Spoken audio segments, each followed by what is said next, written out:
What's up, y'all? Welcome to the Chris Gunther Show. Thank y'all so much for watching. Remember to like and share this video. I would greatly appreciate it.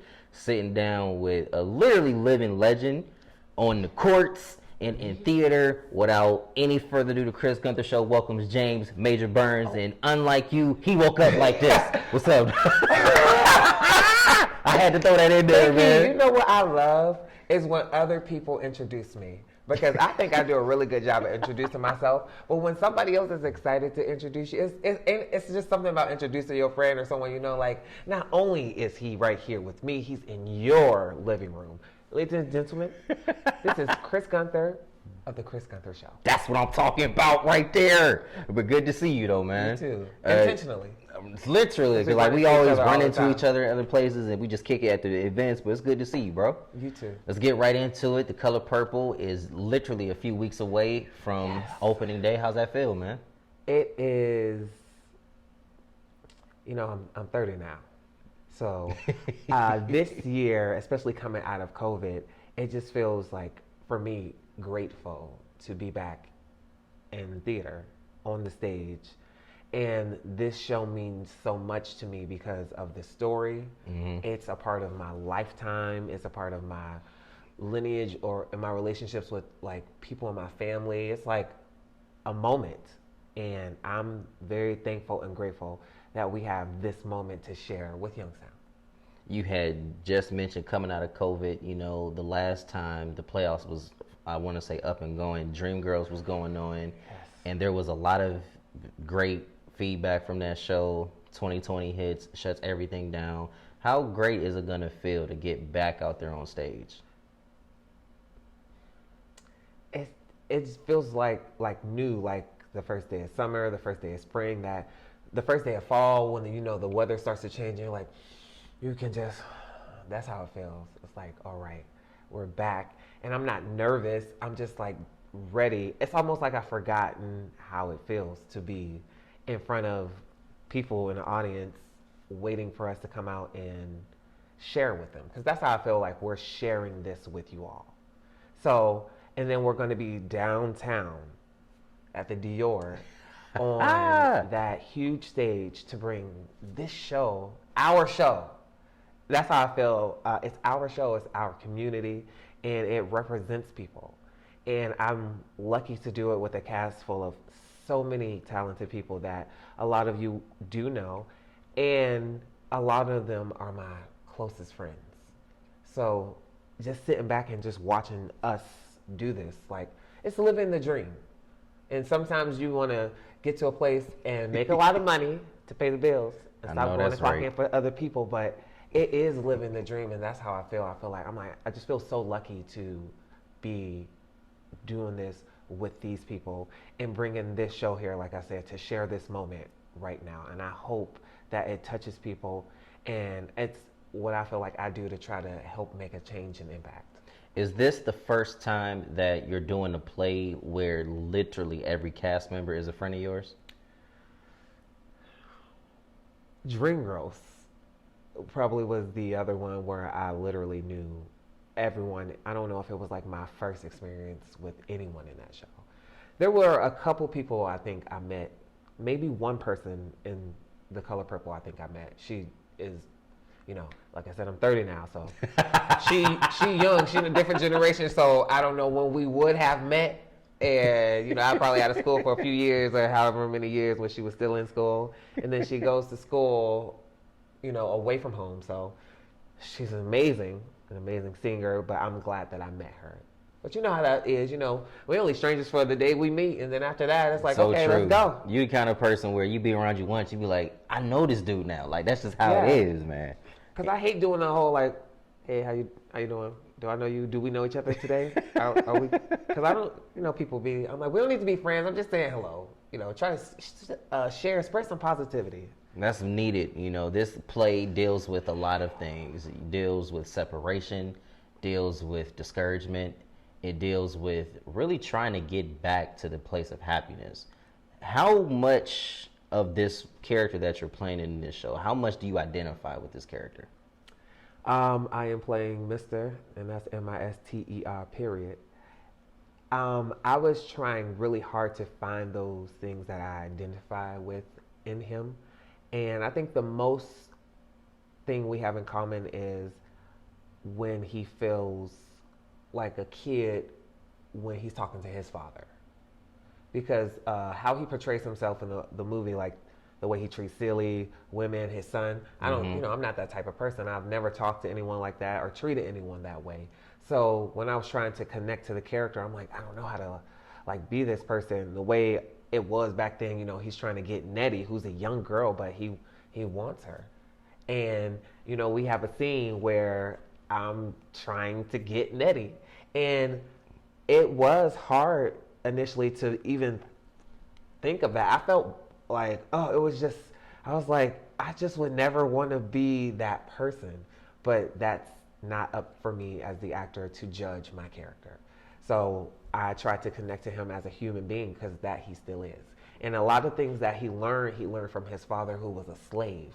So it's something just that I don't even know where and how to judge it. But I do feel the most like him when he felt like his dad was like talking to him as a kid, or he had like no authority. Like I grew up in a household where my dad was the law. And it's not like he was, he was doing it for a reason. That's right.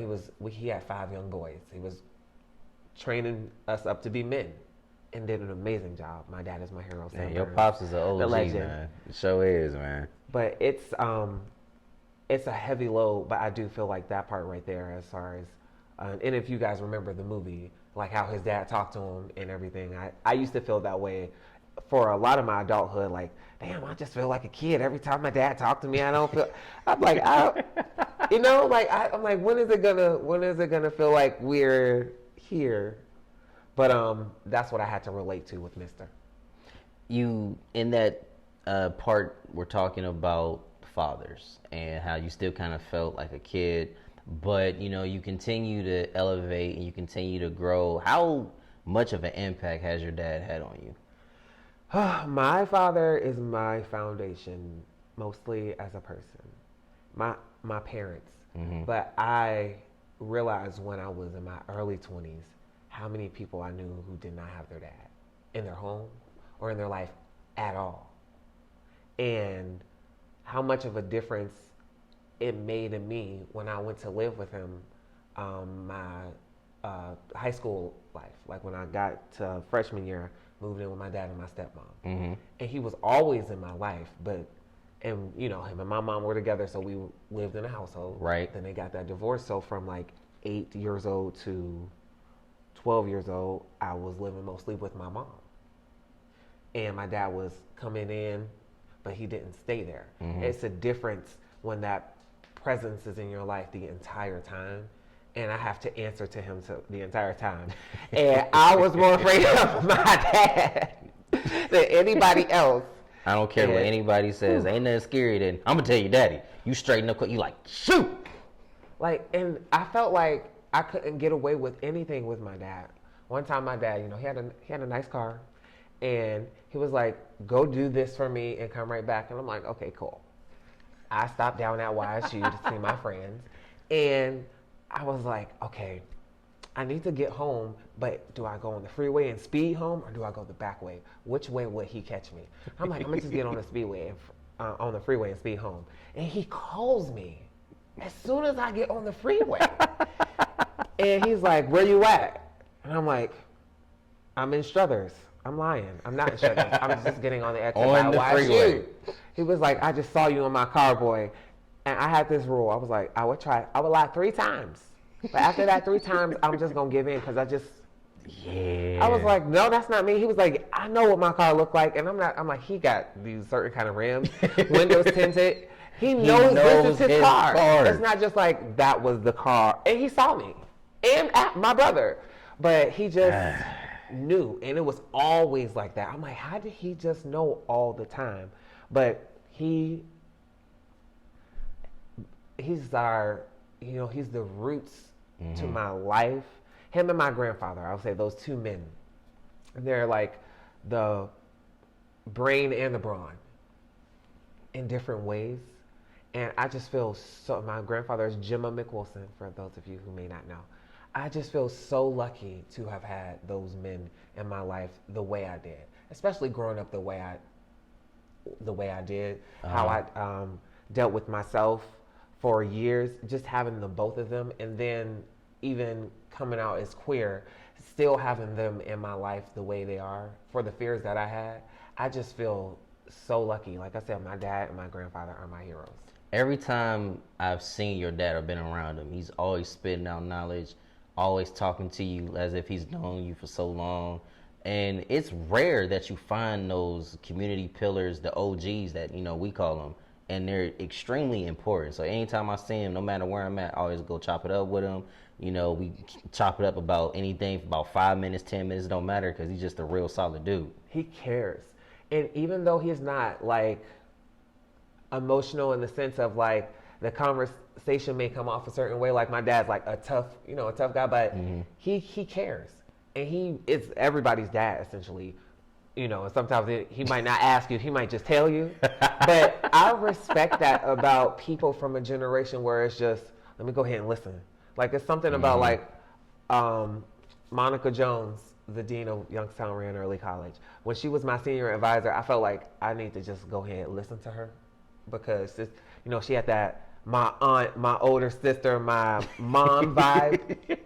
And she's one of my good friends' mother. And I was like, it's just something about that, like in our culture. It's like, let me just go ahead and listen, because there's not just authority there, but there is care there. They're telling you something for a reason. And I love that about my dad. I love that I got to grow up with my dad with my friends. Mm-hmm. Like you see me somewhere hooping, I was with my dad. He was the one taking us. And we all like got to grow up with him. And I love that like he's that person to so many people, because a lot of people, like that's one thing, like my dad knew that a lot of young boys didn't have their fathers in their life. Mm-hmm. So as much as he could, even if it was a little bit, he would try to help gear them or steer them in the right direction. My pops was the exact same way. Like it was never uncommon for somebody to come play ball at our house and stay a little longer. It was never uncommon for us to ride down the street and see a friend of yours that didn't have something and you put them in a car with you and y'all go somewhere, because fathers are beyond important, especially in the black community. Mm-hmm. So I know this was not on the script and whatnot, but anytime we talk about the pops, man, gotta respect them.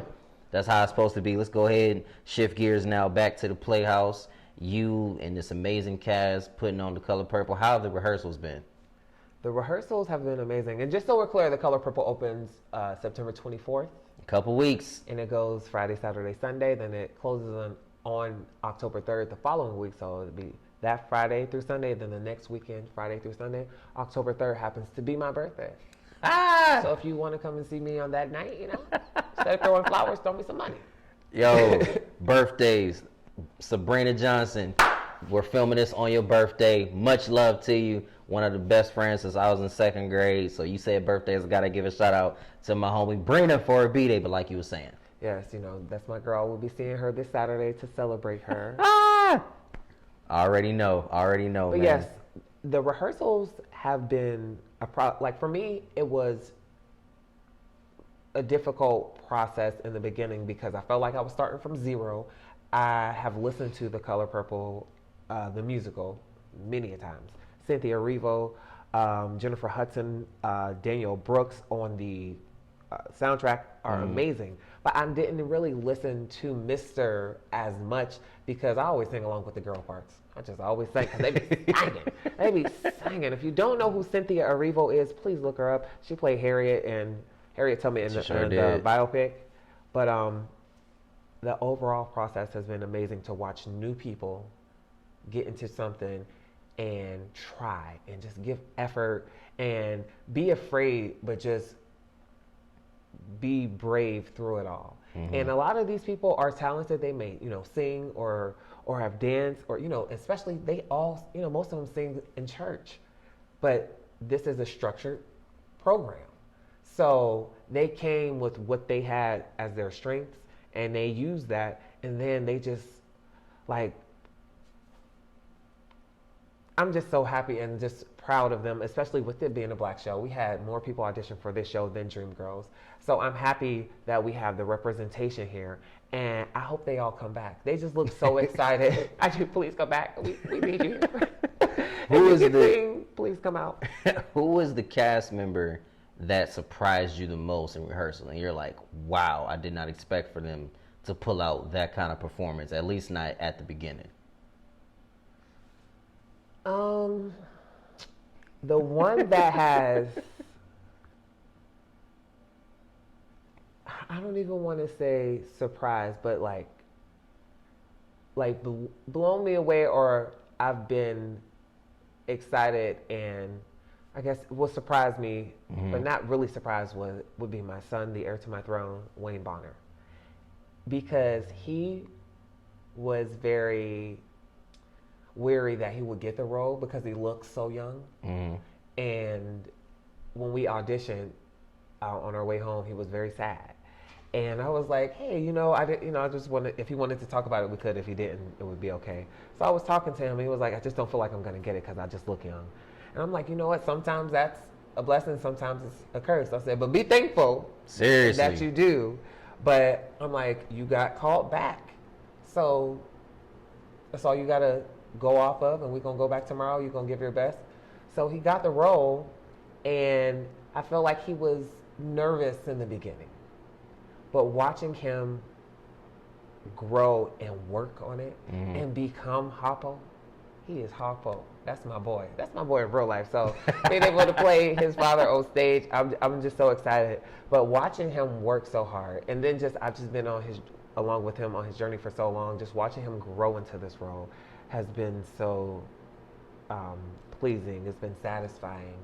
It's been it makes me full, So that's the one that I'm most happy and surprised and excited to see. You've been on a journey for so long in this acting game. You do this, then you do other things, such as you play Donkey in Shrek. And yeah, I'm 10 years in the game, celebrating 10 years of theater and performance this year. During these 10 years, what have you learned about yourself as an actor and as a person? That I express myself through creation and vision, so I could see it play back to myself. I have learned a lot about myself on the stage, and a lot of it started here. I started doing theater in 2011, and I did my first few shows at Top Hat Productions. And when I got here, and Top Hat Productions is a smaller theater, and it's more family friendly.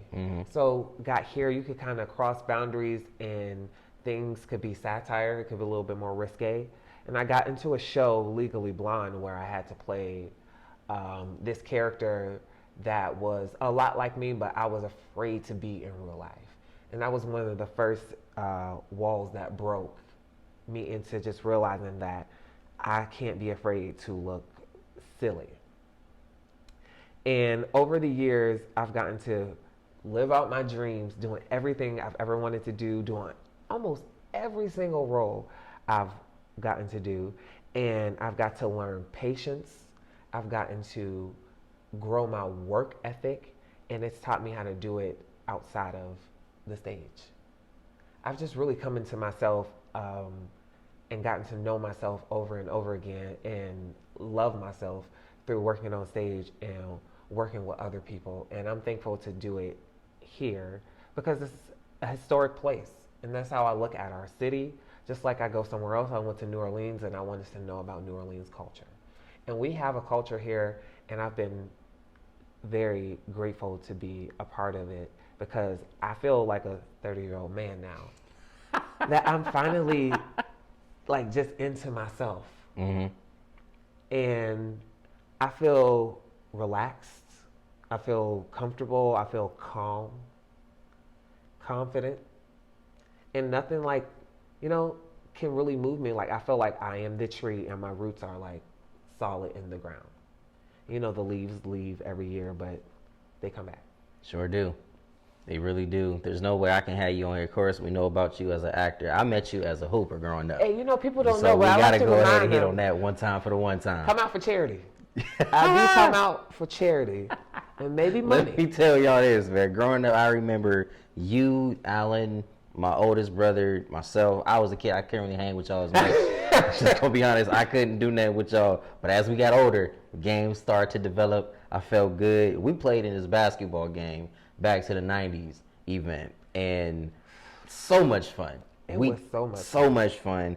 But before that game, I remember the draft was going on, and I was already thinking, I'm like, okay, I know who's gonna go first. Which was an amazing idea. It felt so wonderful to be drafted.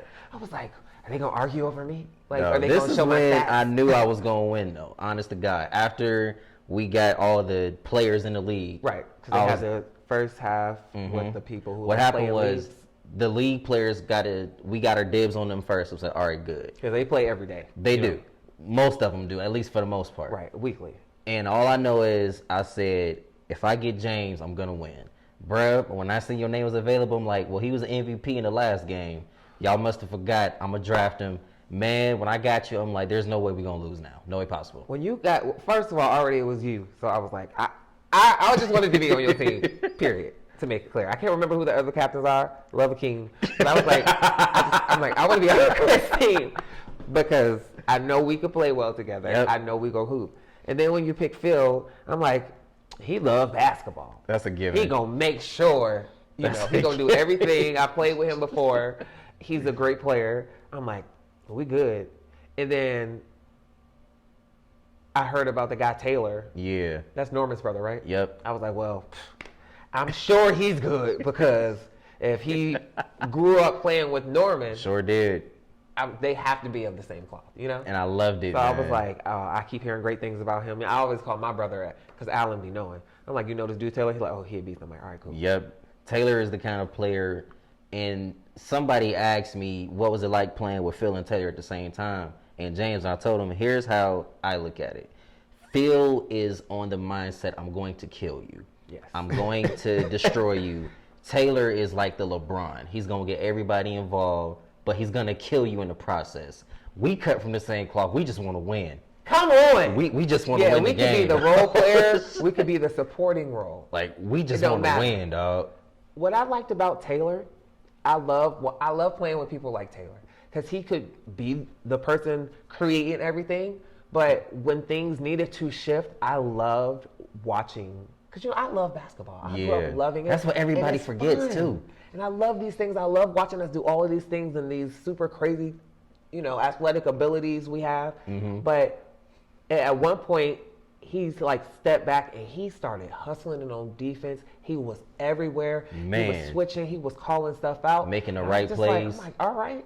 I know, right? It was like, it's on both ends of the court that make me respect a player more. It was. And I did an interview with Byron, and we had talked about the game. He was really good. And Byron was out there killing. And I think it was after he made his second three. I'm like, okay, look, Byron's about to try and go for 50. But I told him on camera, I'm like, but here's where we got it. We just had a team that knew how to work as one.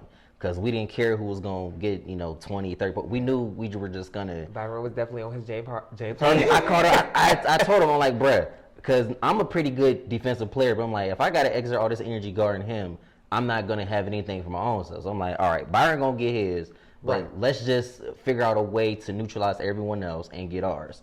And I'm going to put this out there, man. If this championship game is going to happen, and No, the championship I'm just game going to say, is going if to this championship game going to happen, we get a date, y'all going to be in for a treat. So Who's I'm the going to captain say. of the other team? Akeem? Akeem, So- Flacco Jordy, at Flacco Jordy. We are calling you out right now. Me and the him rest of had y'all. a lot of trash talk going back and forth too. What was Because their team name? there are, I think all that is the correct name. I thought all that lost. I Or could be no, wrong. Martin lost. Team Martin. No, lost. Martin lost, Who and we play? all I know is we would be. We're Fresh Prince. We're Fresh Prince. We would be playing Flacco's team. That's all I know. I think their name is all that though. I think that's the correct name for them. Sorry, I can't remember who else were on their team. I mean, they got Dre. So got Dre, the big tall fella. With the braids? Yeah, I'm like, Sorry, well, I don't know who Dre is. well, Dre can actually rock. I ain't gonna cap. Dre is that People dude. who don't But just when we're like, Drake can really hoop because he can play ball, he can but box, I ain't afraid of nobody. But my whole thing is, you got me, you got you, you got Phil, you got Taylor, and you got Lamar that can strap. You got some shooters on the bench that can do their thing. Lamar is our I'm like, all right. Smith. What's his name? JR. Lamar's our J.R. Smith. Except he didn't make the dumb plays like JR I'm made. just talking about as far as like he gonna play D and like. And if he's open, he gonna knock it down. I'm like, yeah, he gonna play D. He's that's our role player. Like he ain't gonna, he ain't dropping 20, and he know his role. I love it. I'm about to get out here. He's scrappy. That's the little word I was looking for. Believe it or not, I remember when the game first started, I wanted to be extremely passive. That's why we came off a pick and roll. I was like, Chris, I hate you. You the captain. I was going to call it out. I was like, come on. We're going ahead and call it out. It's your team. I came out passive. It's your team. I just wanted to chill. Him and Phil was like, dude, score. Like, all right. I was like, because I need structure. We need a leader. And I'm like, everybody can't do it. Some people want to do it. I'm like, no, you yelling. Your yelling is not leading. No, we need somebody who can think, who remains calm in situations, that sees things. I'm like, Chris, come on. And it was so much fun. I don't want to yell. It was fun being around y'all. But yeah, you kind of did have to tell me, nah, we need you to turn up. Right. I'm like, all right, bet. Stroking. It felt play the highlight. Play the highlight reel right here. Right here, tag it. Dog, when I say, let's just say I had a lot of motivation going into that one. And all I'm going to say is, if you thought the, first game was good, second game, they always say the encore is better. Right. They always say the encore is better. So, all that, if that is your real name, Chris and I are here. We're ready to get the game going, get y'all team together. Let us know. No, we let y'all know when and where. Just show up with a team. And we're going to have some good fun. We got to remember it's fun. It is, all man. started playing. And that's what we need in this community. We need more fun. We need more things that can bring us together, such as the Color Purple. Before we get out of here, bro, give us a little bit more details. How can people buy the tickets? How can people come out and support? And ultimately, how can we come out and support anything that James Major Burns has going on? So, the Color Purple opens September 24th. You can go to theyoungstownplayhouse.com and look for tickets. You can go to the Dior Performing Arts website, and I believe it's the diorpac.org. But type in the Dior, and it'll come up and get you the exact, the link. Yes, I can send you the link. DM me on Facebook. You can find James Major Burns anywhere. If you just type my name in, I am James Major Burns. And what I'm working on right now is myself personally still, and my next 10 years. Like I said, I feel like I wrapped up my 10-year when I had a nice small celebration for myself to celebrate myself, because no one else is going to do it. That's right. No one else is going to be sitting around here like, oh, Chris got to 2,000 views. Unless you tell us. That's right. So it is okay to celebrate yourself, and I did that. So these next 10 years, I want to be in control of the paths that I want to get on. Like, I don't want to just luck into those things. I also still welcome luck and donations, but I am going to be in control in those things. So I've set some goals for myself for the top of the year and what I want to do. So I'm going to give myself time, because I'm a now person a lot. I want results now. And I'm just giving myself time to grow, but work and put quality into my things and really get the things that I want. Love it, man. Nothing else needs to be asked. Ladies and gentlemen, James Major Burns on the Chris Gunther Show. The Color Purple opens September 24th. Get them tickets. I'm going to go ahead and get out of here because I hear a little thing coming over. I think we got media night tonight. And all that good stuff. It might be a bat. Who knows, man? It might be a bat. I'm going to go ahead and get out. Cue my theme music. Gotta go.